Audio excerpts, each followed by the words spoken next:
প্রয়াত রাজ্যের প্রাক্তন মুখ্যমন্ত্রী বুদ্ধদেব ভট্টাচার্য, বাম আমলের নক্ষত্র পতন, বাম আমলের শেষ মুখ্যমন্ত্রী বুদ্ধদেব ভট্টাচার্য, তার শোক প্রয়াণে কিন্তু ইতিমধ্যেই শোকাস্তব্ধ পরিস্থিতি বঙ্গজুড়ে। ইতিমধ্যেই পৌঁছে গিয়েছেন সকল রাজনৈতিক ব্যক্তিত্ব থেকে সকলে কিন্তু পাম অ্যাভিনিউর বাড়িতে পৌঁছে গিয়েছেন।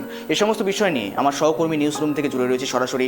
আরও বিষয় জানার চেষ্টা করব সত্যজিৎদা একেবারে 2000 সাল শারীরিক অসুস্থতার জন্য জ্যোতি বসু সরে দাঁড়ালেন পশ্চিমবঙ্গের থেকে, আর সেখানে পশ্চিমবঙ্গের মুখ্যমন্ত্রী পদে দায়িত্ব নিলেন বুদ্ধদেব ভট্টাচার্য। তারপর দীর্ঘ 11 বছর টানা তিনি দায়িত্বভার পালন করলেন, আর এই মুহূর্তে দাঁড়িয়ে 80তেই তার জীবনযুদ্ধ শেষ। কি বলবে?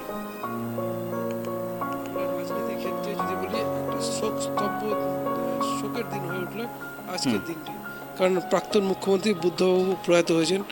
যদি পিছনে ফিরে তাকাই, তুমি জানো যখন বিধানচন্দ্র রায় রাজ্যের মুখ্যমন্ত্রী ছিলেন, সে সময় বাম সংগঠন যেভাবে একটু একটু করে গড়ে উঠছিল, বাম নেতৃত্বের মধ্যে যারা ছিলেন, জ্যোতি বসু ছিলেন, প্রমোদ দাশগুপ্ত ছিলেন, শ্যামল চক্রবর্তী ছিলেন অনিল বিশ্বাসরা, ঠিক সেই সময় কিন্তু সুভাষ চক্রবর্তীরা ছিলেন, ঠিক সেই সময় কিন্তু অনেকটাই পেছনের সারিতে ছিলেন বুদ্ধদেব ভট্টাচার্য।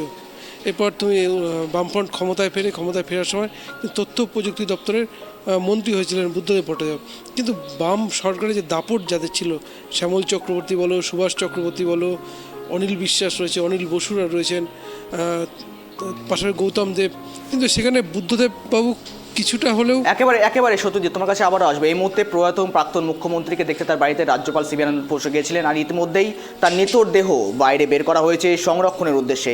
যে ছবি দেখাচ্ছি আপনাদেরকে বুদ্ধদেব বাবুর পাম অ্যাভিনিউর বাড়ি থেকে তার নিথর দেহ বাইরে বের করা হয়েছে। ইতিমধ্যেই সমবায় শপথে কিন্তু প্রবেশ করানো হয়েছে বুদ্ধদেব বাবুর নিথর দেহ। সত্যজিৎ দা, তুমি কন্টিনিউ করো।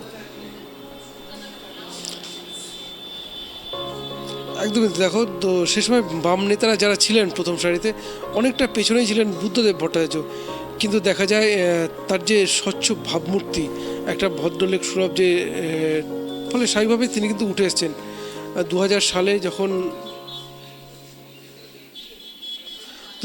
সালে যখন তার আগে যদি বলি, 1998 সালে তৃণমূল কংগ্রেস তৈরি হয়, কংগ্রেস ভেঙে তৃণমূল কংগ্রেস তৈরি হয়। রাজ্যের বর্তমান যিনি মুখ্যমন্ত্রী মমতা বন্দ্যোপাধ্যায়, তিনি তার নতুন দল তৈরি করেন 1998 সালে। এবার 1999 যে লোকসভা ভোট, সেখানে কিন্তু তৃণমূল কংগ্রেস 9টি আসন দখল করেছিল, পাশাপাশি বিজেপি পায় 2টি, তৃণমূল এবং বিজেপির জোট। ফলে সে সময় কিন্তু জ্যোতি বসুর বিরুদ্ধে একটা কিন্তু জনরোষ যে বাংলায় জনমত যে তৈরি হয়েছে, সেটা কিন্তু প্রকাশ পাচ্ছিল এই লোকসভা নির্বাচনে। যার ফলে দেখো বামফ্রন্ট নেতৃত্ব তারা কিন্তু মুখ্যমন্ত্রী বদলের পরিকল্পনা করেন, এবং 1999 সালে বাংলায় প্রথমবারের মতো কিন্তু উপমুখ্যমন্ত্রী পদ তৈরি করা হয়, এবং উপমুখ্যমন্ত্রী পদে বসেন বুদ্ধদেব ভট্টাচার্য। এরপর 2000 সালে তিনি রাজ্যের মুখ্যমন্ত্রী হন, এবং 2001 সালে যে বিধানসভা নির্বাচন, সেখানে কিন্তু একসময় মনে হচ্ছিল হয়তো সরকার পরিবর্তন হয়ে যাবে, কিন্তু দেখা যায় বুদ্ধদেববাবুকে মুখ করে কিন্তু ফিরে আসে বামফ্রন্ট, এবং তৃণমূল কংগ্রেস কিন্তু এবং কংগ্রেস জোট কিন্তু স্বপ্নভঙ্গ হয়। ফলে স্বাভাবিকভাবে শুধু তাই নয়, বিশেষ করে এনডিএ অটল বিহারী বাজপেয়ী সরকারের যে রেলমন্ত্রী ছিলেন মুখ্যমন্ত্রী, সেই পদ ছেড়ে এসে বেরিয়ে আসায় তার রাজনৈতিক অস্তিত্ব সংকটেও পড়ে যাওয়ার মতো পরিস্থিতি হয়, যেহেতু জোট তিনি করেছিলেন কংগ্রেসের, বিজেপির কঠোর বিরোধী কংগ্রেসের সঙ্গে। ফলে স্বাভাবিকভাবেই এরকম একটা জায়গায় পরিস্থিতি কিন্তু বাংলা যদি বিরোধী রাজনীতি কিন্তু ছন্ন ছাড়া বলা যেতে পারে। ফলে ক্ষমতায় ফেরেন বুদ্ধবাবু। এরপর 2006 সালেও কিন্তু ব্যাপক সংখ্যা, এই যে বললাম যে একটা ছন্নছাড়া হয়ে যায় বিরোধীরা, তার ফল দেখা যায় 2006 এবং 2004 লোকসভা নির্বাচনে, যেখানে কংগ্রেস এবং সিপিএম আর দেশের বিভিন্ন প্রান্তে জোট বেঁধে লড়াই করে। বাংলায় যদি আলাদা লড়াই করেছিল, সেখানে কংগ্রেস পায় 6টি আসন, তৃণমূল কংগ্রেস কিন্তু একমাত্র জয় পেয়েছিলেন দক্ষিণ কলকাতা থেকে মমতা বন্দ্যোপাধ্যায়। ফলে ধুয়ে মুছে যায় তৃণমূল কংগ্রেস। ফলে তৃণমূল কংগ্রেসের যে পতন, কিন্তু সে সময় মনে হচ্ছে হয়তো দলটা ভেঙে যেতে পারে। এরপর দেখো 2006 একই ফলাফল, ফের ক্ষমতায় ফেলেন এবং ব্যাপক মার্জিনে ক্ষমতায় ফেলে বামফ্রন্ট এই বুদ্ধদেব ভট্টাচার্যের নেতৃত্বেই। কিন্তু তারপরে তার যে ক্ষমতায় ফেরা 2006 ফেরার পরে যে সিপিএমের যে চিরাচরিত প্রথা, যে কৃষি নির্ভর একটা শ্রমিক সংগঠন বলো, সিপিএমের অন্যতম প্রধান শ্রমিক সংগঠন যেমন রয়েছে, তারপরে কৃষক সংগঠন, এরা কিন্তু সিপিএমের সংগঠনের ভীতি। কিন্তু বুদ্ধবাবু 2006 সালে ফিরে যে স্লোগানটা তোলেন যে কৃষি আমাদের ভিত্তি, শিল্প আমাদের ভবিষ্যৎ, তারপরেই কিন্তু বাংলায় শিল্প স্থাপনের নানান উদ্যোগ নেন। তুমি জানো সেলিম যিনি এসছিলেন কিন্তু সে সময়, পাশাপাশি রতন টাটা, যার মাধ্যমে কিন্তু সিঙ্গুরের ন্যানোর কারখানা তৈরি হয়, কেমিক্যাল হাব হওয়ার জন্য নন্দীগ্রামকে বাছাই করা হয়। কিন্তু তারপরেই যে আন্দোলন, সিঙ্গুর নন্দীগ্রাম আন্দোলন, তুমি জানো ঐতিহাসিক আন্দোলন, যার ফলে কিন্তু 2009 সালে যে লোকসভা নির্বাচন, সেখানে কিন্তু এক কথায় বাম জামানা পতনের ইঙ্গিত দেয়। এরপর তো 2011 সালে পতন হয়েছে। কিন্তু যেটা সবচেয়ে গুরুত্বপূর্ণ যে বুদ্ধবাবু, দেখো তিনি একদিকে যেমন ভদ্রলোক রাজনীতিবিদ বলা চলে, পাশাপাশি যে সিপিএমের যে চিরাচরিত যে নীতি প্রথা, যে কৃষক সংগঠন, শ্রমিক সংগঠনদের নিয়ে রাজনীতি করা, সেটা কোথাও যেন সরিয়ে রেখে তাই নতুনভাবে সিপিএমকে কিন্তু পথ দেখিয়েছিলেন। পাশাপাশি আরেকটা বলবো যে সিপিএমের যে এক কথায় যে ঔদ্ধত্য, সেটাও কিন্তু ছিল। দেখো দীর্ঘ 34 বছর ক্ষমতায়, ফলে নেতাদের মধ্যে ঔদ্ধত্য থাকবে, এটাই স্বাভাবিক। কিন্তু সেখানে দাঁড়িয়েও লক্ষণ শেঠ বলো বা রেজ্জাক মোল্লা, অনিল বসু, আরামবাগের যিনি দাপুটের সাংসদ ছিলেন, তো সেসব নেতাদের কিন্তু দল থেকে বহিষ্কার করার সাহস দেখিয়েছিলেন এই বুদ্ধদেব ভট্টাচার্য। ফলে তিনি কিন্তু এই বাম জামানা যেটা নিয়ে বাম ফ্রন্ট চলিত, সেই পথ থেকে কিছুটা হলেও নিজেদের নতুন পথ দেখিয়েছিলেন বুদ্ধবাবু। স্বাভাবিকভাবেই পাশাপাশি তার যে রাজনীতির দিক নির্দেশ, যে কৃষি আমাদের ভিত্তি, শিল্প আমাদের ভবিষ্যৎ, পাশাপাশি তার যদি বলো এই যে দীর্ঘদিন ক্ষমতা থাকার সময় যে প্রশাসন মণ্ডলে যে একটা, তো সেইখানেও কিন্তু দাঁড়িয়ে রাজনীতি ঊর্ধ্বে বলো বা পার্টির ঊর্ধ্বে দাঁড়িয়ে কিন্তু তিনি নানান পদক্ষেপ নিয়েছিলেন। ফলে তার যে ভদ্রলোক সুলভ যে সেটা কিন্তু আজও কিন্তু বাংলায়, শুধু বাংলা নয়, দেশের রাজনীতিও যথেষ্ট সম্মানের দাবি রাখে বুদ্ধদেব বাবুর ব্যবহার।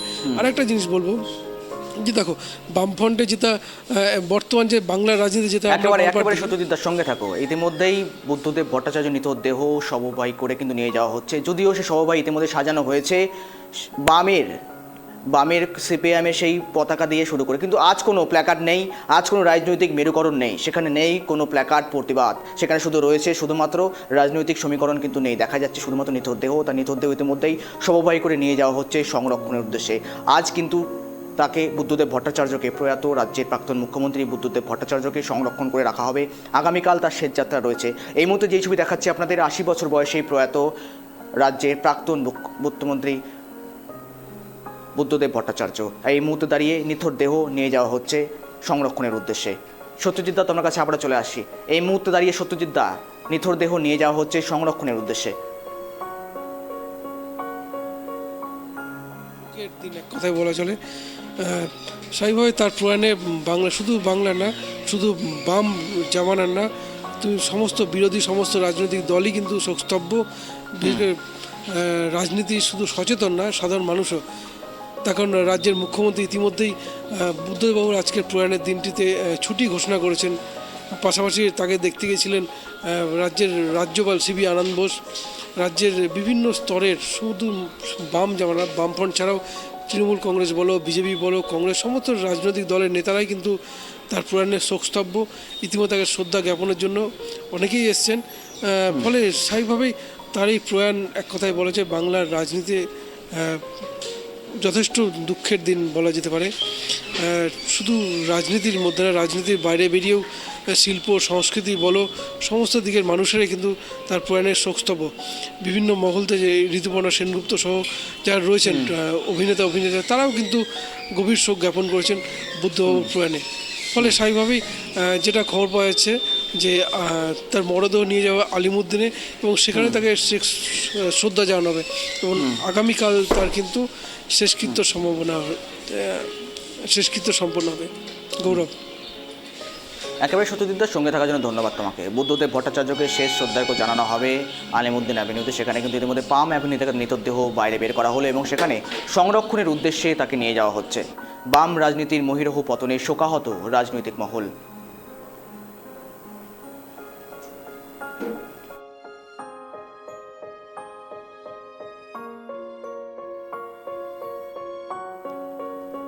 আশি বছর বয়সেই জীবনযুদ্ধ শেষ বুদ্ধদেব ভট্টাচার্যের। শ্বাসকষ্টজনিত সমস্যার কারণে দীর্ঘদিন ধরে ভুগছিলেন বুদ্ধদেব ভট্টাচার্য।